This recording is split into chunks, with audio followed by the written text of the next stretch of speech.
Olá! Toda cidade tem aquela infraestrutura que a gente vê, né? Ruas, prédios, pontes. Mas hoje, a gente vai explorar uma outra infraestrutura, a invisível. Aquela que, no fundo de verdade, decide o futuro de um lugar. Bom, para começar, vamos mergulhar de cabeça com uma pergunta que é fundamental.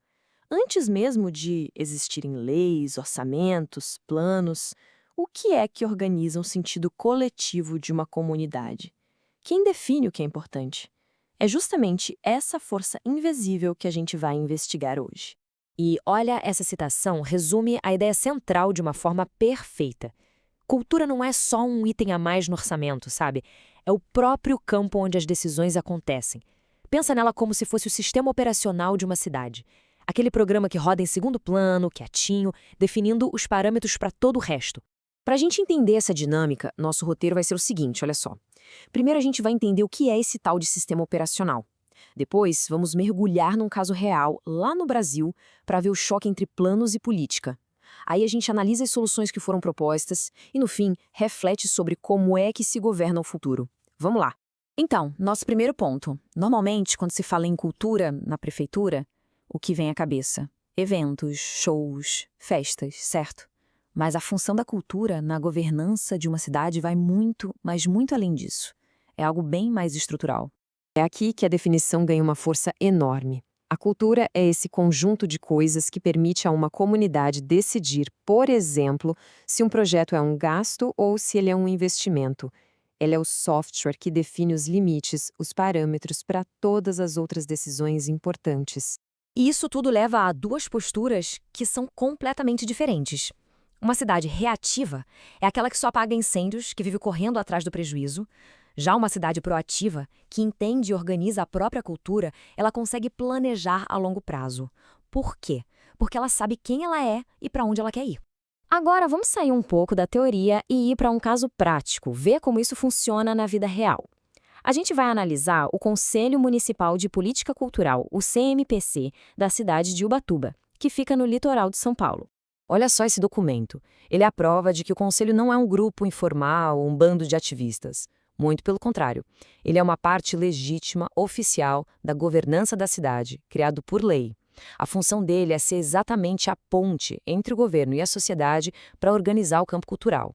E como é que ele é formado? A estrutura é bem interessante. Ela é paritária, com 22 membros no total.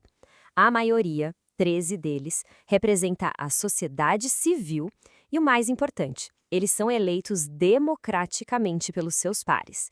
Isso dá a eles o poder de deliberar e de aconselhar sobre as políticas culturais da cidade. E o trabalho desse conselho resultou num documento impressionante, um plano de cultura de 10 anos que virou lei em 2017. Ele estabelece metas super claras, como criar sistemas de informação e fortalecer a economia criativa local. No papel, um plano bem ambicioso. Mas, como a gente bem sabe, um plano no papel é uma coisa. A realidade da política do dia a dia, bom, é outra bem diferente. E é exatamente aqui que o conflito central dessa história toda começa a aparecer. E essa frase, que veio de um manifesto do próprio conselho, resume o problema perfeitamente. A lógica do curto prazo, aquela que está sempre focada na próxima eleição, ela bate de frente com a necessidade de planejamento de longo prazo que uma cidade de verdade exige. O diagnóstico do conselho foi cirúrgico. Eles viram que a energia era toda gasta em conflitos pessoais, em briga de ego e não em consertar os sistemas.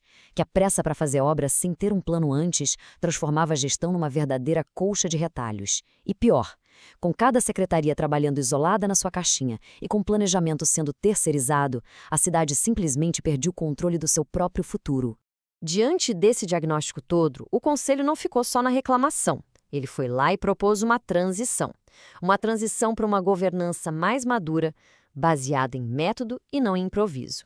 A proposta do Conselho, na essência, é essa aqui: sair do ruído, do caos, da reação constante e adotar um método. É a transição de uma gestão que só apaga incêndios para uma que constrói o futuro de forma planejada. Simples assim. E o método proposto se baseia em 4 pilares. A ideia é integrar, ou seja, fazer os diferentes conselhos da cidade conversarem entre si. É organizar, planejando antes de sair executando. E, por fim, é fortalecer a cidade de dentro para fora, criando uma base de dados pública e valorizando o conhecimento que já existe ali, localmente. Vamos nos aprofundar um pouco mais nessa ideia de integração, que é chave.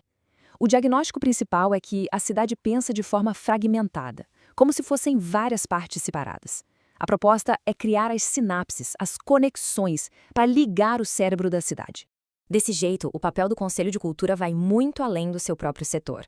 Ele se propõe a ser um conector, um hub que ajuda a articular a inteligência coletiva da cidade inteira, dentro da estrutura da prefeitura. A fragmentação fica muito clara quando a gente olha para isso aqui.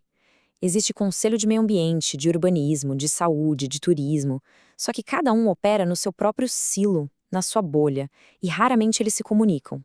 A proposta, então, é criar uma agenda permanente de integração para que eles discutam juntos as decisões que afetam a cidade como um todo. E essa mesma fragmentação, claro, se reflete no dinheiro. Uma análise técnica do orçamento da cultura mostrou um padrão bem claro. A maior parte do dinheiro vai para custos fixos da máquina pública e para grandes eventos. O que sobra para fomentar de verdade os artistas, os projetos da comunidade, é mínimo, com o fundo de cultura ficando praticamente parado.